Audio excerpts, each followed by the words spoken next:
আসসালামু আলাইকুম প্রিয় দর্শক, যে যেখান থেকে আজকে আমার ভিডিওটি দেখছেন, আপনাদের সবাইকে আজকের নতুন রেসিপি দেখার আমন্ত্রণ জানাচ্ছি। শীত এলেই আমরা নানা রকম পিঠাপুলি তৈরি করে থাকি, আর পিঠাপুলির পাশাপাশি আমরা শীতের সবজি গাজর দিয়েও নানা রকম মিষ্টি খাবার তৈরি করে থাকি। তার মধ্যে ভিন্ন ধরনের একটি ভীষণ মজার ডেজার্ট নিয়ে আপনাদের সামনে আবারও হাজির হয়ে গেলাম। আর আমার আজকের রেসিপি হলো গাজরের পায়েস। এই ডেজার্টটিকে আপনারা ফিরনি বা গাজরের সেমাইও বলতে পারেন। যেটাই বলেন না কেন, খেতে দারুণ মজার। তো আর কথা না বাড়িয়ে চলুন দেখে নিই গাজরের পায়েস কিভাবে বানাই।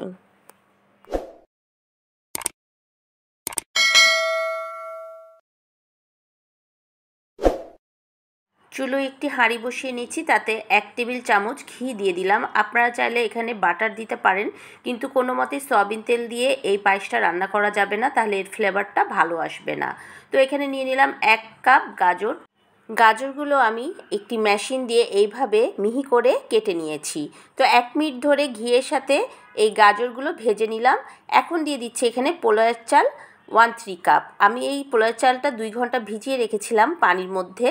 এখন এটা হাতের সাহায্যে এভাবে একটু ভেঙে ভেঙে এই গাজরের সাথে দিয়ে দিচ্ছি। এখন এই চালটাও আমি গাজরের সাথে একটু ভেজে নেব। এখানে 1 মিনিটের মতো আমি চালটাও ভেজে নিয়েছি। এখন দিয়ে দিচ্ছি এখানে 1 কেজি দুধ। আমি দুধটা আগে থেকে জাল দিয়ে নিয়েছিলাম। দুধটা আগে থেকে জাল দিয়ে নিলে দুধটা ফেটে যাবে না, তাই আগে থেকে জাল দিয়ে নেওয়া। আর দিয়ে দিলাম 1 গ্লাসের মতো পানি। এখন অনবরত এই গাজরগুলো আমি দুধের সাথে মিলিয়ে নেব যতক্ষণ না ফুটে যায়। তো দেখুন টকবক করে ফুটছে। এখন দিয়ে দিচ্ছি স্বাদ অনুযায়ী লবণ। এইভাবেই বেশ কিছুক্ষণ আমি রান্না করব। আর দিয়ে দিচ্ছি এখানে আমি 1/2 কাপের মতো গুঁড়া দুধ। এখন আমি রান্না করব যতক্ষণ না গাজর আর চালটা সেদ্ধ হয়ে যাচ্ছে। এভাবে আমি আরও 10 মিনিট রান্না করে নিয়েছি।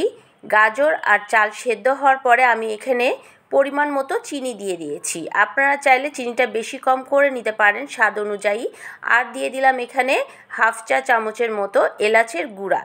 এই গুঁড়াটা একদমই স্কিপ করা যাবে না, খুব সুন্দর একটা ফ্লেভার নিয়ে আসে এই পায়েসের। তো এটাও আমি খুব ভালোভাবে দুধের সাথে মিক্সড করে দিচ্ছি। অবশ্যই এই সময় আপনারা একটু টেস্ট করে দেখবেন যে চিনিটা ঠিক আছে কি না। আর দিয়ে দিচ্ছি এখানে কেওড়ার জল 1 চা চামচ। এই তো হয়েই গেল আমার গাজরের পায়েস। এখন আমি আর কিছুক্ষণ নাড়াচাড়া দিব। দেখুন বেশ ঘনই হয়ে এসছে। আপনারা চাইলে আরও ঘন করে নাবাতে পারেন। তো আমি এই রকম ঘনত্ব থাকতেই নাবিয়ে নেব, কারণ এটা ঠান্ডা হয়ে যাওয়ার পরে আর একটু ঘন হয়ে যাবে। তৈরি হয়ে গেল গরম গরম গাজরের পায়েস। আপনারা চাইলে এটা ফ্রিজে রেখেও ঠান্ডা করতে পারেন।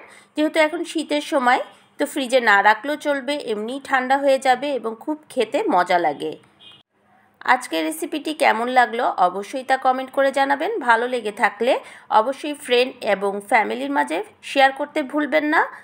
আর যারা আমার এখনও সাবস্ক্রাইব করেননি চ্যানেলটিকে, তারা অবশ্যই আমার চ্যানেলটি সাবস্ক্রাইব করে আমার পাশে থাকার অনুরোধ রেখে সবাইয়ের কাছ থেকে আজকে বিদায় নিচ্ছি। সবাই ভালো থাকবেন, সুস্থ থাকবেন। আসসালামু আলাইকুম, আল্লাহ হাফেজ।